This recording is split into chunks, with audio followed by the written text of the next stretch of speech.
As proteções e infraestruturas críticas. Eu sou Bruno Lauter-Jung, estou aqui com Ronaldo Andrade e esse é o Tal do Hack. Ronaldo, brigadão por ter aceitado o meu convite. É um papo tão importante que cresce e às vezes fica de lado em meio a assuntos tão polêmicos como inteligência artificial, por exemplo. Obrigado por ter aceitado o meu convite para estar aqui hoje. Uma honra, cara, receber esse convite e poder estar aqui contigo. Além de ser um podcast que eu acompanho e admiro pra caramba, a gente já tem essa relação aí também dos artigos e, poxa, pra mim, principalmente, é uma honra estar aqui. Perfeito. Para dar um início aqui no nosso bate-papo, eu queria saber quais são as principais vulnerabilidades de infraestruturas críticas aqui no Brasil. Cara, a gente tem discutido muito em grandes grupos a infraestrutura crítica como um modelo de ser a primeira layer de ataque de três vertentes, né? Quando a gente fala de infraestrutura crítica, a gente tem três setas. A primeira é o cyberataque, o segundo é o cyberativismo, o terceiro, o cyberterrorismo. No desenrolar, a gente vai falar um pouquinho mais sobre eles, mas o que eu olho bastante é segurança de perímetro, segurança física das infraestruturas críticas, né? A gente passa pelas estradas aí, você vê o tanto de infraestrutura crítica, às vezes exposta, em meio de mato. Você olha, por exemplo, não tem uma segurança privada, não tem um monitoramento, né?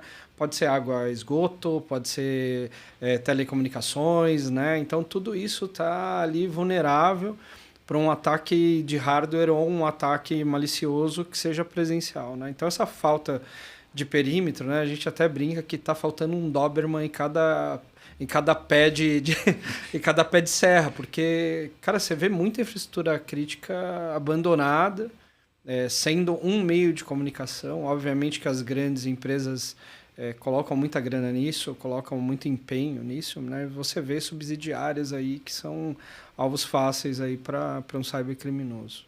Aqui no nosso backstage a gente estava comentando muito sobre os Estados Unidos, a maturidade cibernética deles e o como eles são atacados, né? Como são alvos de ataques. Olhando para o Brasil, você acredita que as nossas infraestruturas críticas também são alvos na mesma proporção, assim?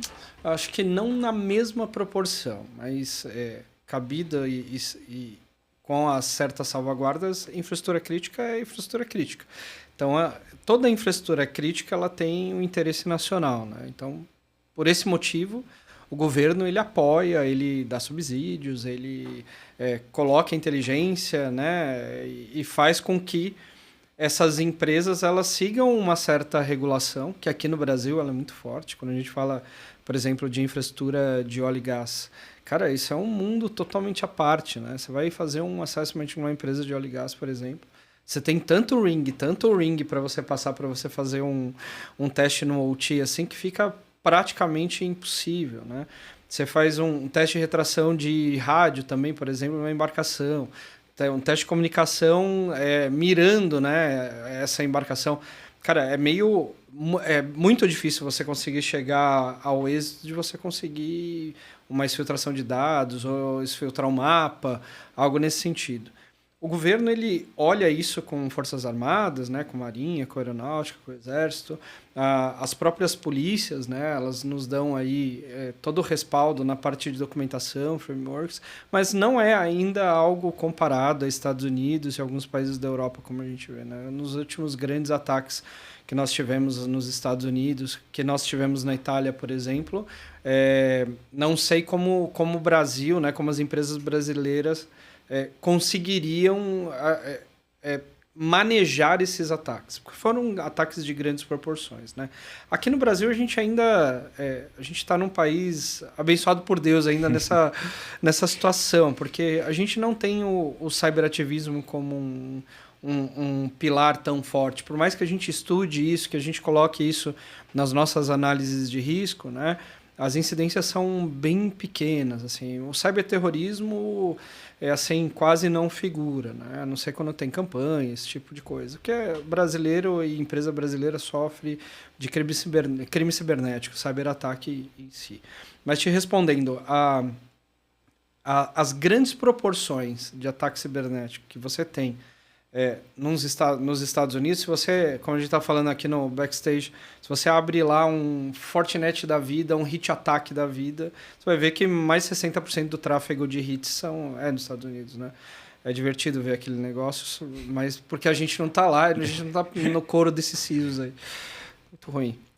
Existe algum setor específico, né? Voltando, claro, numa análise mais Brasil, existe algum setor específico que seja mais vulnerável a esse tipo de ataque? Infraestrutura crítica tem um zelo... as empresas têm um zelo para infraestrutura crítica que é ímpar, assim. Não tem um setor mais vulnerável que o outro. Só que quando você começa a estudar essas infras, né? Então você está falando de, por exemplo, saneamento, água e esgoto, e você pega grandes incidentes que ocorreram, você começa a trazer para o seu cotidiano e tu pensa o seguinte: e se fosse na empresa que fornece água e esgoto para a nossa cidade? E se fosse numa empresa de eletricidade? Se fosse numa empresa de internet? Se fosse numa empresa de drilling, de óleo e gás? O que eu vejo bastante, por exemplo, quando a gente fala de infraestrutura crítica de passagem de dados, vamos falar de empresas de rádio, empresas de internet. Você tem as mesmas vias de cabos de internet disputando nas ruas vias de eletricidade. As que são aterradas estão na mesma dutagem, né? E se alaga essa dutagem, você tem ali terceirizados fazendo manutenção nessas vias, né? O quanto estamos propensos a ter um man in the middle dentro dessas operadoras, né? Um ponto que a gente fala bastante sobre o semáforo, por exemplo, né? Como descontrolar uma cidade? Primeiro, começa nas sinaleiras, né? Descontrola todo o seu tráfego ali de automóveis. Numa terceira, será que a gente tem a educação? Será que a gente tem a preocupação, por exemplo, de quem controla esse tipo de sinalização na nossa cidade? Quando a gente vai pensar em Smart City, será que nós estamos ainda já preparados para pensar em Smart City, sendo que a cidade analógica está tão propensa a crime cibernético, a ataque cibernético? Mas, assim, se for elencar mesmo, eu consigo colocar a parte de telecomunicação como uma das mais frágeis, assim. E você mencionou ela como mais frágil. Você acredita que ela também é o maior alvo hoje dos cybercriminosos? Tudo depende, né? A gente não vê grandes incidências de crime cibernético, assim, de notoriedade, né? Sim. Tudo que acontece nessa parte de infraestrutura crítica com interesse nacional é muito corporate, big corporate, né? Não vai sair lá no meio do jornal dizendo que teve um ataque, a não ser que ocorreu um ataque igual ocorre nos Estados Unidos de parar uma drilling, de parar uma empresa de saneamento, né? Aqui nós já tivemos ataque a linhas de trem, a gente tem ataques direto na parte de emissoras, tem ataque constante para isso, né? Basta estar na tomada que você está suscetível. Mas quando você olha especificamente para telecomunicações, você tem várias outras formas de você receber um hit, né? Você tem a fibra ótica, você tem a via éter, você tem a comunicação via rádio, você tem diversas formas de você receber esse hit e talvez ela não seja tão regulada, né? Hoje você compra aí antenas para fazer man in the middle em redirecionamento de POPs de internet, né? Claro que num mercado não legal, mas você já consegue ter tecnologia para isso, né? E fora isso, quando a gente fala também dessas tecnologias, hoje a tecnologia de pentest, ou depende como você usa, né? Falando de um flipper da vida, você consegue fazer interceptação, você consegue fazer uma série de ataques dentro dessas redes de rádio. Então, assim, você consegue fazer brute force, você consegue fazer man-in-the-middle, você consegue fazer escuta, redirecionamento, você consegue fazer captura de pacote. Isso com um simples flipper na mão, né? Então, você vê vários laboratórios com isso. Na minha opinião, assim, é um setor muito robusto, mas ainda é um setor que tem um longo caminho aí para estar um pouco mais forte aqui no Brasil. Perfeito. Você falou de telecom, me veio na cabeça o ataque a... Eu não vou mencionar o nome da empresa, quem quiser procurar tem matéria na Tem Inside lá, que é a segunda maior empresa de telecomunicações da Ucrânia. E ela foi um alvo político durante essa guerra Rússia-Ucrânia. Ela foi atacada, foi invadida, cerca de, acho que, milhões de usuários tiveram seus dados afetados e simplesmente parou de funcionar uma das maiores operadoras do país, né? Eu mencionei que essa foi uma motivação política, a questão guerra. Você acha que aqui, trazendo para o Brasil, trazendo para um contexto brasileiro, tem uma motivação, de certo modo, financeira para o cybercrime realizar ataques contra é mais financeiro, né? Como eu falei, é difícil a gente participar de algum...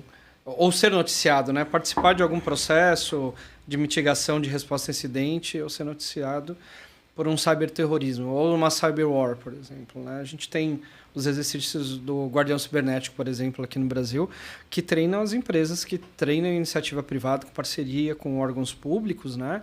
Governo e exército, basicamente, e dão um banho, assim, dão um show em resiliência cibernética por uma cyberwar, assim, né? Por um ataque também nesse sentido de um cyberataque mais voltado ao terrorismo. Assim. Quando a gente entende isso, você olha e vê quanto a nossa pátria está investindo, né, nessa capacitação. Mas nós não tivemos nenhum grande hit para dizer, a gente tem isso documentado, a gente... Não tem. A não ser nos papers das universidades, que a gente estuda o mundo inteiro, e a gente acaba pegando, por exemplo, exemplos da cyberwar, né? Que você falou, a parte de telecom, a parte de câmeras, a parte de monitoramento. Se você pegar a história da guerra da Ucrânia com a Rússia... Olha, tem timelines na internet que você olha. No minuto tal, eles ganharam infraestrutura crítica na parte de telecom. Depois eles ganharam monitoramento de câmera. Depois eles ganharam cancel. Depois eles ganharam monitoramento de drone. Vai indo. Conforme você vai baixando essas defesas, é igual nas nossas empresas. Inclusive, tem uma correlação muito interessante que a gente estava comentando na semana passada, é que os atacantes, seja numa cyberwar, seja num ataque cibernético numa grande companhia, não só na infraestrutura crítica com interesse nacional, ele está dando hit num lado, né? E o modus operandi agora é você criar uma cortina de fumaça, colocando um DDoS na ponta, criando um serviço de negação na outra, para que todo esse time se vire para cá, tente mitigar essa falta essa negação de serviço, que você não dispõe mais de serviço, enquanto eles continuam morando aqui dentro, criptografando tudo. Então, a gente está no momento de estudar esse modus operandi para aplicar isso em infraestrutura crítica. Acho que é o melhor panorama que a gente tem, é pegar as lições aprendidas dessas cyberwars, dos grandes incidentes que nós tivemos fora do Brasil, e trazer isso para esses exercícios, como eu citei, do Guardião Cibernético, que é um negócio incrível, assim, é memorável o que eles fazem dentro desse exercício. Você mencionou essa questão, né, justamente aí de todos esses projetos do governo em torno de infraestruturas críticas. Você acredita hoje que o setor público está um pouco mais à frente do setor privado? Com certeza, cara. Com certeza, por conta do olhar de nação, né? Eu estava recentemente participando de um webinar, né, com o Dr. Paulo Lino.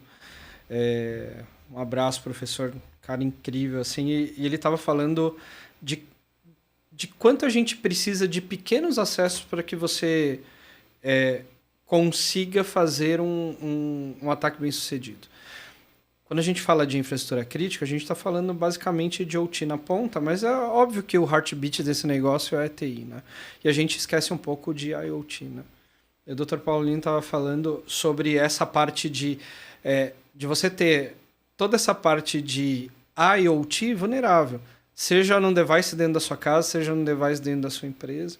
E quando a gente vai fazer uma análise de vulnerabilidade ou uma análise de risco pela empresa que eu trabalho, você vê que essa camada de IoT é uma camada que está sendo deixada um pouco de lado. Você não tem essa robustez do pensamento dessas três malhas, né? Que é o IT, o IoT e o OT. A não ser empresas, por exemplo, mercado de agro. mercado de agro trata isso, cara, assim, ó, lindamente, sabe? IoT de drone, IoT de perímetro, de monitoramento, de checkpoints, toda essa parte é bem tratada. A gente tem empresas incríveis aqui no Brasil, mas quando junta esses 3 pilares, você vê que as empresas estão incipientes em um ou outro. Quando a gente fala de governo, né, por ter esses exercícios e por ter esses tabletops, né, um pouco mais robustos, né, porque a gente está falando de exército, a gente está falando de governo nacional, você tem mais olhar 360. Empresa, hoje é muito difícil você implementar um tabletop, cara. De você saber e treinar e documentar quando a barata com asa armar o voo, como que a gente vai lidar? Né? A gente vê de tudo nos exercícios. Você olha empresas que cada um tem uma reação. Um liga para a mãe, o outro ora, o outro vai embaixo da mesa, o outro liga para a Liga da Justiça. Né? E eu estou falando de grandes empresas. Né? O que a gente precisa é, assim, conscientizar essas grandes empresas, obviamente, para ter essa visão 360. E, obviamente, Bruno, o que chama muita atenção é que no Brasil a gente não consegue fomentar a segurança da cadeia de fornecimento. Não adianta você ter uma empresa hiper mega blindada, hiper mega, você gastar uma grana em DNA ali, em todas as suas salvaguardas de tecnologia, e você contrata um terceiro que é incipiente na parte de resiliência cibernética. Isso acaba minando todo esse investimento. Quando a gente fala de infraestrutura crítica com interesse nacional, você passa esses caras numa máquina de linguiça.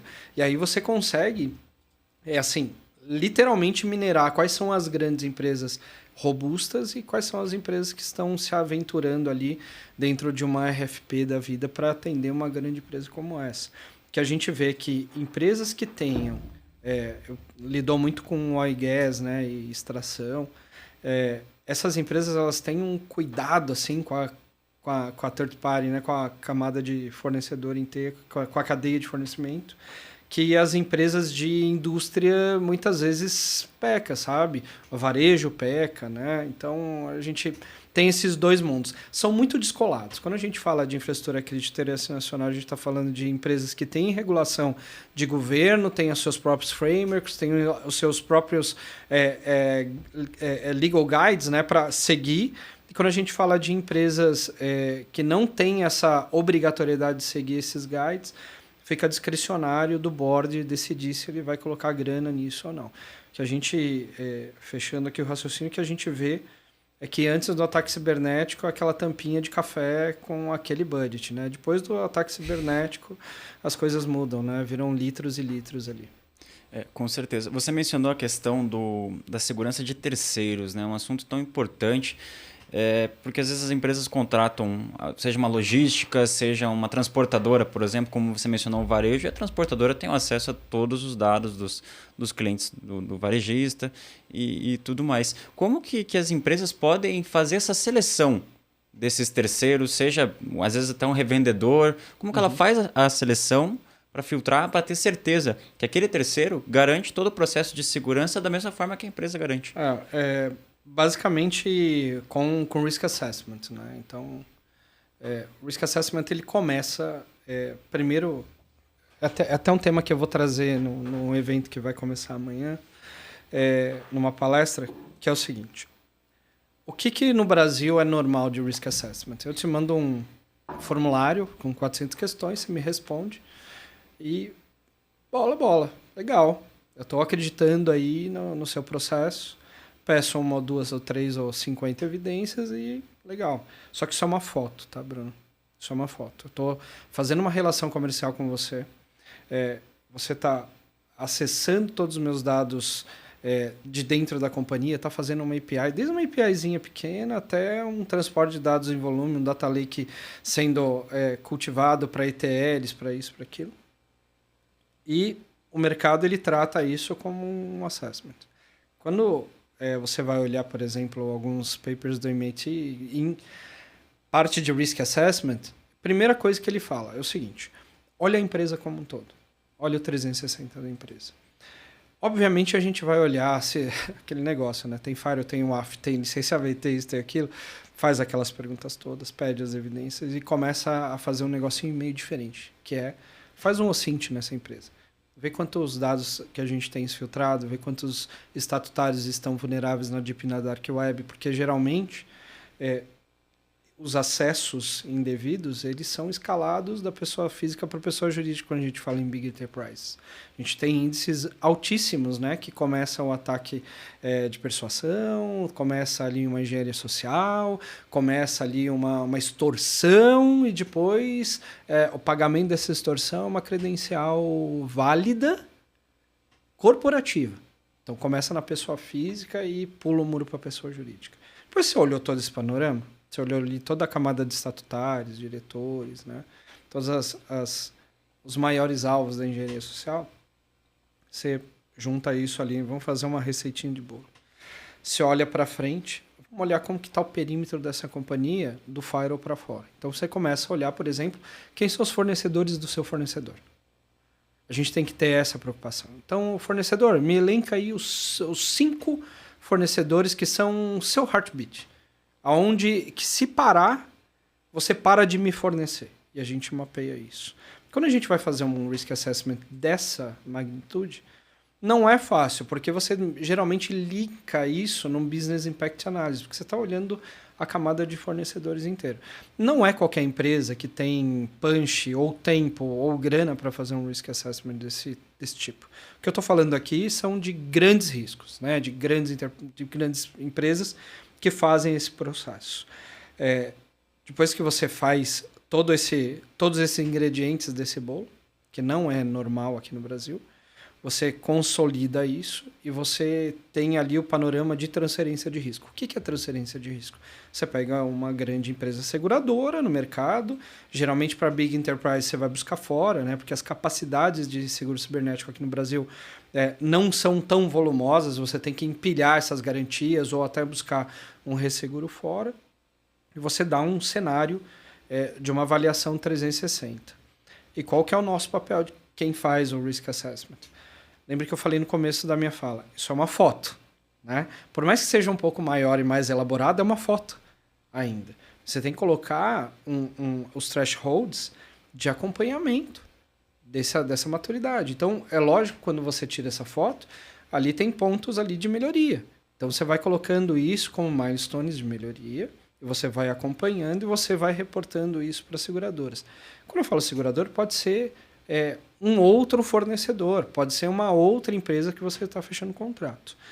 Por fim, o que a gente tem visto aqui no Brasil é o que a Nona dizia, diga-me quem antes que direi quem tu és. Né? Se tem uma cadeia de fornecimento saudável, a tua empresa ela tem menos exposição.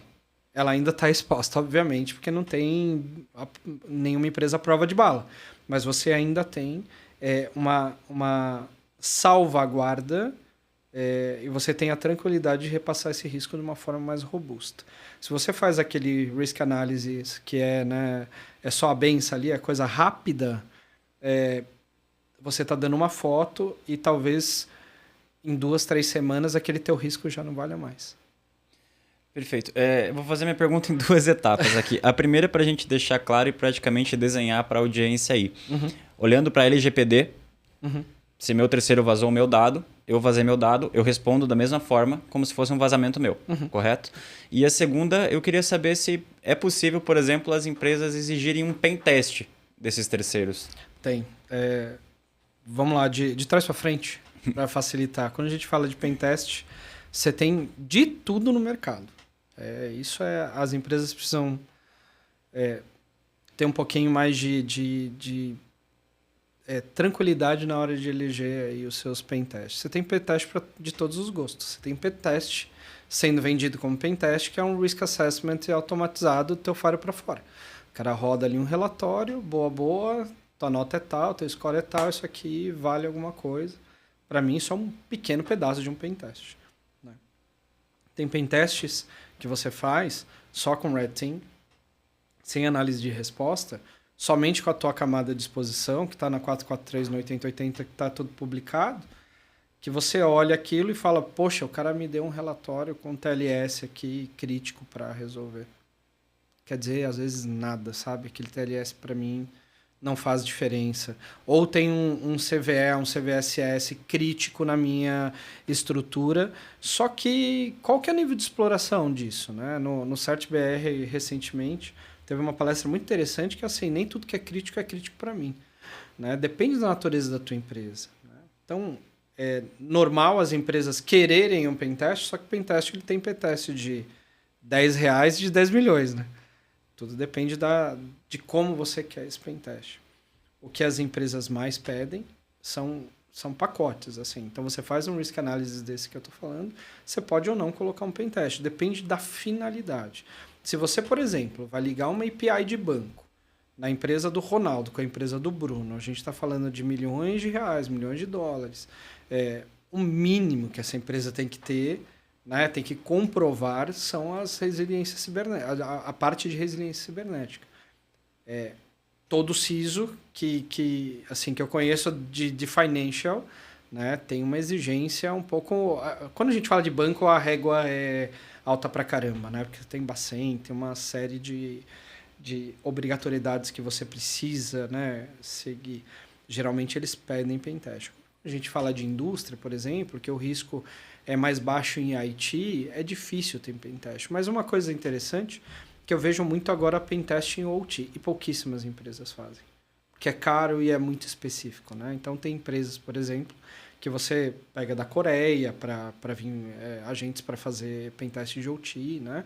E quando a gente fala de infraestrutura crítica com interesse nacional, que é o alvo aqui da nossa conversa, muitas vezes esse pentest ele não pode ser feito. Como você vai fazer pentest numa embarcação no meio do oceano? Como você vai fazer pentest no petroleiro? Como você vai fazer numa drilling? Como você vai fazer pentest numa mineração? Você pode parar a operação. Então, você tem que ter um ambiente certo, você tem que ter um perímetro controlado, você tem que ter, muitas vezes, liberação de órgãos governamentais para que você faça isso.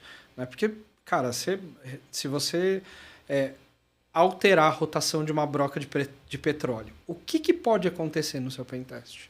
Aquilo lá é controlado por controladora, por algoritmo.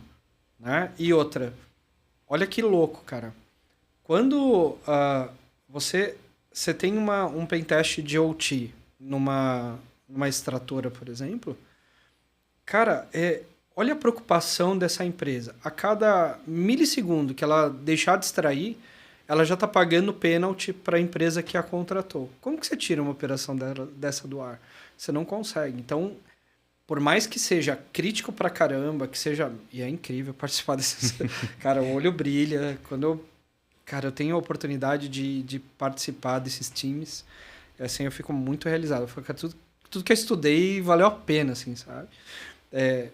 Você vê um resultado, às vezes, de você trocar um algoritmo de fechamento, fazer um redirecionamento de IA, fazer uma trava de perímetro físico, você vê que você consegue salvar vidas, cara, que você consegue salvar não só o patrimônio do acionista, isso é importante pra caramba, óbvio, mas, poxa, se você tiver um derramamento de petróleo no meio do oceano, sabe? Esse tipo de coisa que, assim, faz o ímpeto de você continuar nessa parte de infraestrutura crítica com interesse nacional, justamente porque você pode salvar vidas, cara. Se você tiver uma contaminação numa empresa de água e esgoto, né? Já teve, assim, né? Tem uma história do Piper lá, eu não vou citar a empresa, mas do Piper malicioso lá com óxido de nitrato de prata numa distribuidora de água regional, cara. Como que você faz? Você parou ali uma grande cidade da Flórida, né, por 4 dias por conta desse tipo de coisa. Então, tem os papers aí pra galera procurar na internet. As empresas, elas conseguem, hoje, mensurar o seu risco, mas isso é muito caro ainda aqui no Brasil, sabe? E tem essa correlação de responsabilidade, tá, Bruno? Então, se você tem uma empresa que se preocupa, obviamente, com a qualidade do seu serviço, que tem ali a preocupação de seguir os guides da sua nação, ela obviamente vai olhar para todos esses requisitos. Quando a gente fala da LGPD lá que você falou, você tem também vamos falar uma API, né? Você tem uma API aqui tem um CRM, você aí também. Você tem uma corresponsabilidade. Então, o que eu vejo e o que eu fomento muito no mercado é ter um instrumento legal que dê essa corresponsabilidade, né? Então, você tem o assessment daí, eu tenho o assessment daqui.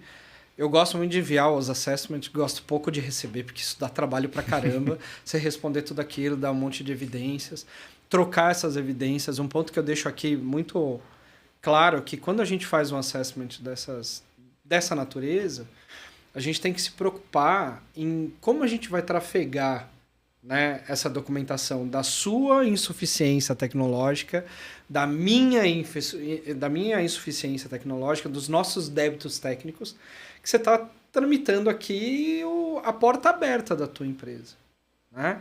Você está tramitando aqui, por exemplo, o tipo de versionamento que você usa, quais são os tipos de servidores, onde estão alocados, quem são os administradores. Isso tem que ter uma cadeia não uma cadeia de custódia, mas uma cadeia true para ser enviado. Uma chave PGP, algo um pouquinho mais high level, e não mandar isso por e-mail, né?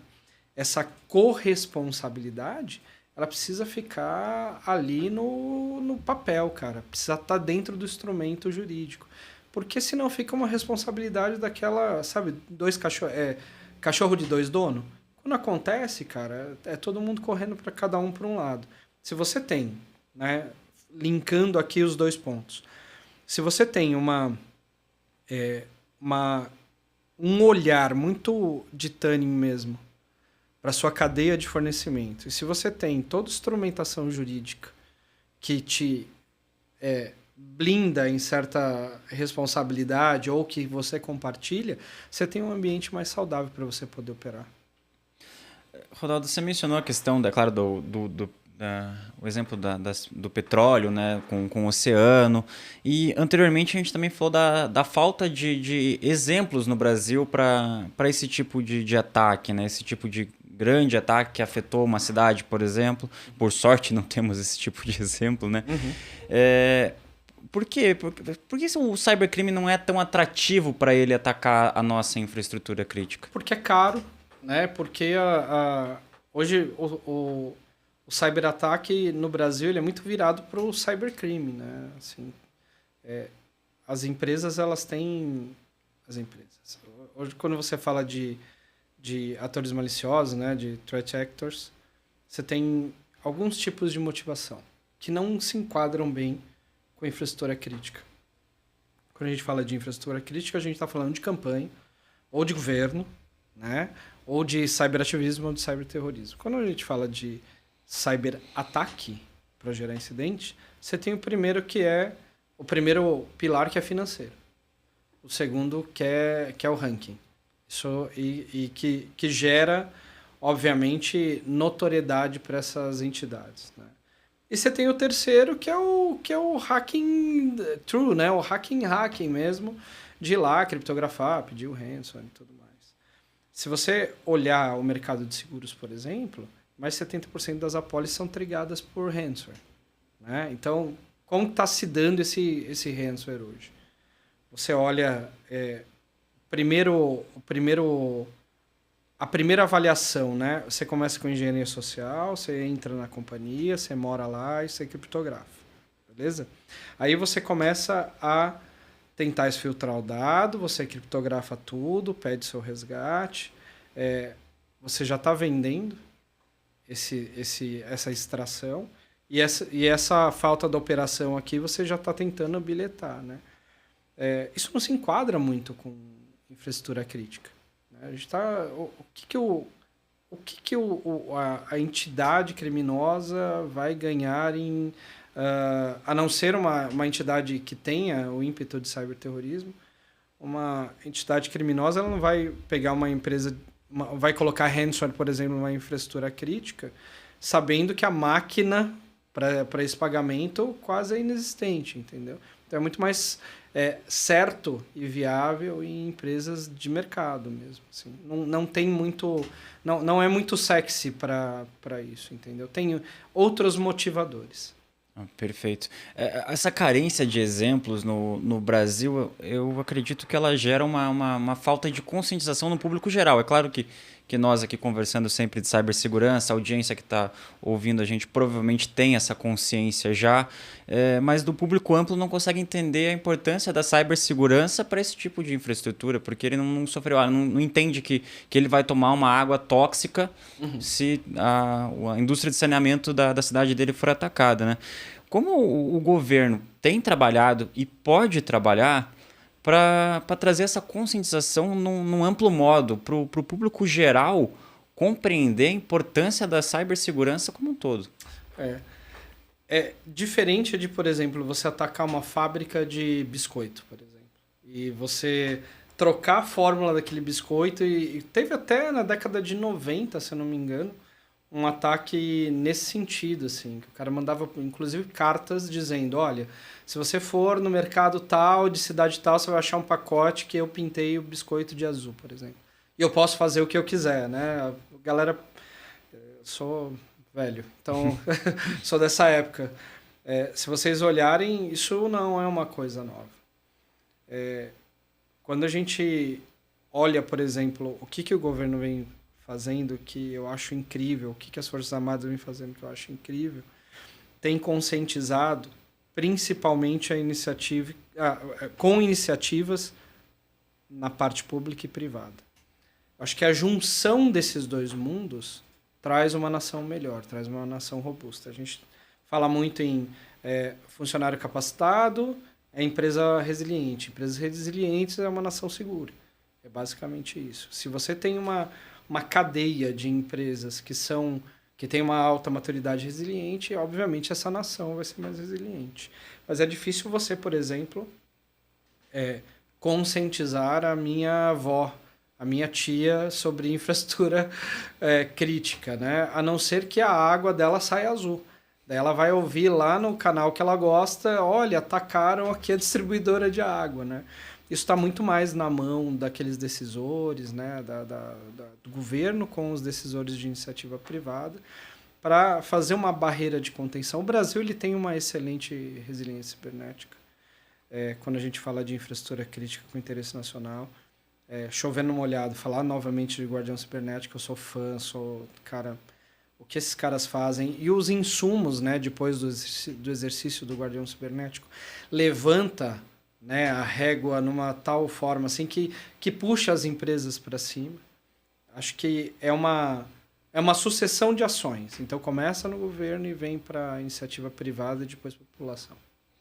Você mencionou a questão do trabalho unido do setor privado e o setor público, né? Hoje, como que você acredita que eles possam unir forças em prol da cibersegurança? Eu gosto muito da CISA do governo americano, que é o Departamento de Cyber Infraestrutura do governo americano. E ali tem várias ações que nós tiramos aqui, inclusive como framework, na empresa que eu trabalho. Né? A gente utiliza esses papers para fazer assessment e para olhar a infraestrutura crítica da forma que o mundo está olhando. Né? Hoje, quando você fala de CISA, você está falando do primeiro mundo em infraestrutura crítica, nessa parte de resiliência. A CISA ela lançou um portal, por exemplo, que você notifica ali o teu incidente. Seja ele grande, seja ele pequeno, você manda evidências e aí você tem todo um desdobramento do governo americano em relação àquele incidente. No Brasil deveríamos ter algo nesse sentido, né? Existem exercícios para mandar essas evidências, né? Só que eu já ouvi de grandes CISOs, de grandes empresas dizendo, mas qual que é a vantagem de eu levantar a mão e dizendo, olha, fui atacado por tal artefato, isolei aqui, estudem aí, né? Ainda tem esse mindset de o que eu ganho com esse processo? Eu ganho algum tipo de subsídio? O que eu vou estar fomentando no mercado? Ainda não tem essa transparência, né? Se você entrar no site da CISA, tá lá. Você vai, envia o artefato, envia a documentação, tá tudo certo. Aqui você também tem alguns órgãos de notificação. Você procura por exemplo, se for na parte de cyber, Delegacia de Crime Cibernético, outras entidades, mas ainda não tem o CISO ainda, brasileiro, ainda tem esse estigma, né, cara? Eu vou levantar a mão, eu fui atacado, o que vai acontecer comigo, né? A gente tem um alvo nas costas 24/7, é complicado. CISO no Brasil é uma profissão diferente, assim, porque você tem uma grande responsabilidade, você não é o Superman, nenhum CISO levanta e coloca a cueca em cima da calça. Assim, a gente é parte da resiliência cibernética de uma grande companhia. Isso é um ponto. Mas eu entendo que você tem um mercado de CISOs totalmente integrado, né? Você já me conhece há algum tempo, você sabe que a gente navega muito bem com CISOs de diversos mercados. E é sempre trocando figurinha. O Brasil ele vem aumentando o número de eventos, o número de exercícios. Isso é uma coisa que você vê crescer assim, de 5 anos para cá. Assim, não tinha esse boom. Assim, né? Hoje, quando você fala de cyber, tem uma coisa mais hypada, que é o cyber de celular que a gente fala. Né? O cyber desse meu perímetro aqui. Né? Tem pouco CISO ainda olhando o 360 da sua nação, né? Mas eu acredito que existam iniciativas que começam a dar um direcionamento da mesma forma que os Estados Unidos trata a infraestrutura crítica e o interesse nacional. Sobretudo quando a gente fala de portos, aeroportos, né? Que são... Quantos incidentes a gente tem lá nos Estados Unidos. E, cara, a gente aprende muito com o incidente que acontece fora, né? Acaba sendo ali uma grande escola, né? Como você falou, ainda bem que não temos grandes incidentes ainda no Brasil e não precisamos ter, né? Porque isso, ou a gente paga com vidas ou a gente paga com grana, sempre é doloroso para os dois lados, né? Para as duas fontes, mas eu também jogo um pouco pro zagueiro sem avisar aqui, cara, porque você já me conhece. Acho que também falta um pouco do inclinar dos profissionais de segurança para olhar a infraestrutura crítica e interesse nacional, né? Deixar aquele hype normal ali do seu batidinho 24/7 de defesa, de perímetro, né? Tá batendo no meu SOC, tá batendo no meu SIEM, mas e aí, cara? E se eu tiver um ataque em massa aqui? Né, dentro da minha cadeia de fornecimento, se eu tiver um ataque em massa dentro da minha natureza de serviços, né, se você parar, por exemplo, o GPS de uma grande cidade, se você parar, por exemplo, a parte de energia, né, como que você faz para operar? E hoje você tem todo esse mapeamento em alguns sites de governo que te ajudam. Uma coisa legal e que ajuda pra caramba quando a gente vai fazer Risk Assessment é Business Impact Analysis. E você olha que quando ocorre o incidente, é ligar para o diretor, ligar para o CFO, até chegar no presidente, a gente é ligado à justiça, a gente é amiguinho, a gente vai resolver. Cara, a boa prática, isso nos anos 2000 dizia o seguinte, você tem que ter o número do bombeiro mais próximo da tua companhia, o número da delegacia mais próximo da companhia, o número da empresa de águas mais próximo da tua companhia. Você não vê isso nos papers, cara. É muito difícil. A não ser aqueles caras que nasceram ali de tecnologia e trouxeram essa cultura que não é demodê, não é dos antepassados. A gente está falando de uma collection de telefones úteis. É tão simples isso. A cadeia de acionamento, você tem que ter entidades de governo, você tem que ter tudo isso. Eu te falei, né? Eu bombei numa certificação, porque lá nos Estados Unidos, por exemplo, você tem que ligar para o Major, você tem que ligar para o diretor do condado, para o xerife, até chegar no FBI, até chegar, né, aonde precisa chegar. A gente não tem essa visão. Por isso que eu bombei na certificação. Mas hoje você, por exemplo, tem os direcionamentos de você acionar a Polícia Federal direto.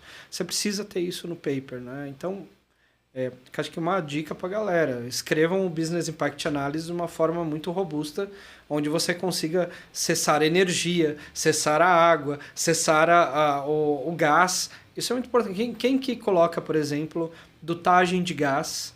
Você tá numa companhia, a não ser uma indústria, tá? Mas você está num complexo de escritório, que você tem ali fornecimento de gás. Quem coloca no Business Impact Analysis que você precisa ter o contato da companhia para acessar o gás?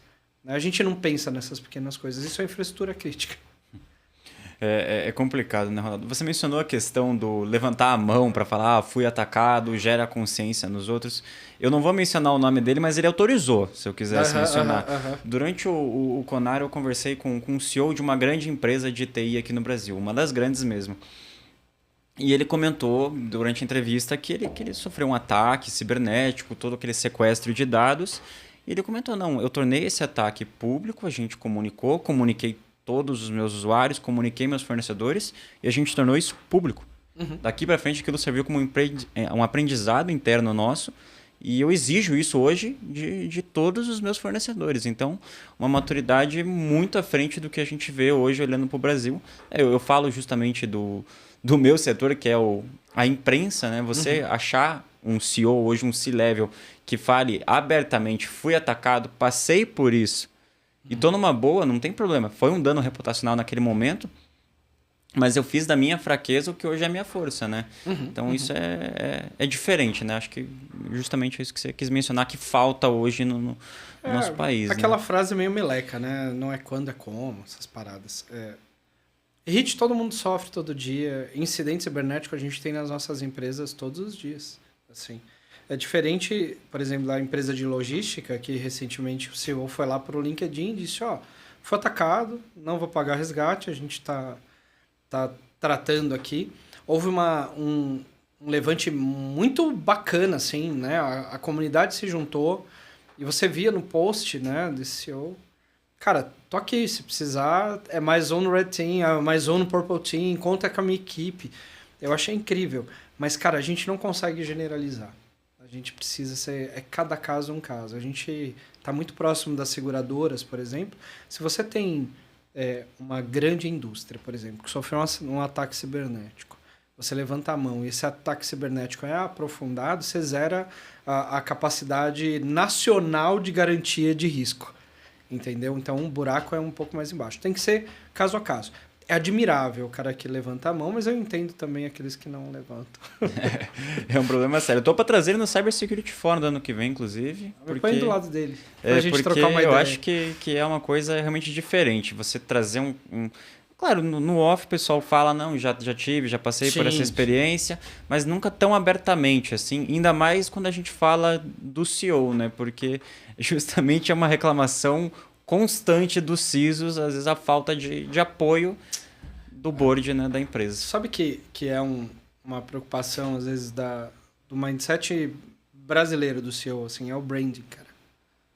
Eu venho de uma empresa que foi muito arrastada o branding, né? Assim, a gente chegou arrastado, que eu digo, martelado, porque nós passamos. E hoje a gente tem uma nova marca, e não foi ataque cibernético, não foi nada, foi outros tipos de incidente aí, nacional e tal, nada relacionado à cibersegurança, mas temos uma marca forte, temos um compliance forte, assim, e a empresa ela se posiciona como uma empresa correta, uma empresa que tem um compliance acima de tudo. Da mesma forma acontece com essas empresas que têm um ataque cibernético e diz, olha... eu fui atacado, mas eu consegui responder rápido. Eu consegui me reerguer, né? Por mais que tenha demorado, eu consegui voltar aos meus serviços, ou até mesmo levantar a mão e pedir para a comunidade apoiar. Mas cada caso, literalmente, vai ser um caso, porque o único risco que a gente não consegue mensurar dentro de um risk analysis é quanto vai custar um arranhão no branding. Né? Se, por exemplo, o tal do hacking e até inside receber algum hit no branding dela. Acontecer algum incidente. Vamos bater aqui 6 vezes. Aqui, pronto. Eu usei aqui porque tá aqui, né? Mas qualquer empresa. A empresa do Joãozinho, do Guinho, Zezinho, Luizinho, né? Como que a gente mensura isso? Isso vai aparecer no Repórter, na novela das 9. Isso vai estar... no Louro José amanhã, minha nona vai saber em casa. Cara, isso é imensurável. Né? Como que você traz de volta o brilho e o glamour de um brand numa empresa de 90 anos, por exemplo? Então, sim.